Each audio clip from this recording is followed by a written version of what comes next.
खुदावन से बोलो, खुदावन आज जो कुछ भी मैं सुनूंगा मैं उसमें चलूंगा और फलों को लेके आऊंगा।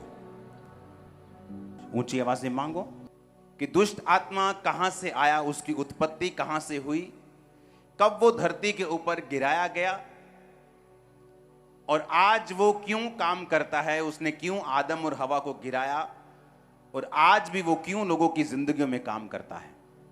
मैंने आपको बताया था कि जब मैंने शैतान को देखा तो उसकी आंखें हमारे जैसी आंखें नहीं थी, उसकी आंखें देखने वाली नहीं थी, उसकी आंखें ऐसी थी जैसे कोई डिस्ट्रक्शन करने के लिए, कोई तबाही करने के लिए।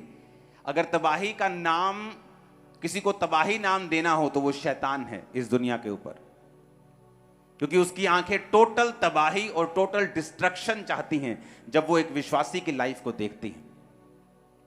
लेकिन वो काम नहीं कर सकता जब तक आप उसे लीगल राइट ना दें, जब तक आप उसे अपनी जिंदगी में न्योता ना दें।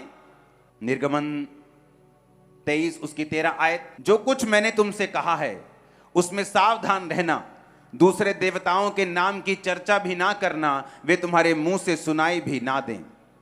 निर्गमन 23 उसकी 24 आयत, उनके देवताओं को दंडवत ना करना और ना उनकी उपासना करना, ना उनके से काम करना, उनकी मूर्तों को सत्यानाश कर डालना, उन लोगों की लाटों को टुकड़े टुकड़े कर देना।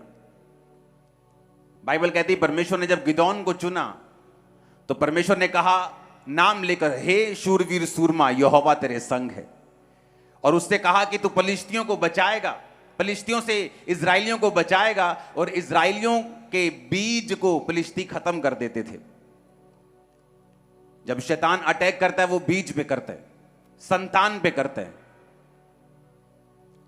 फलों पे करता है।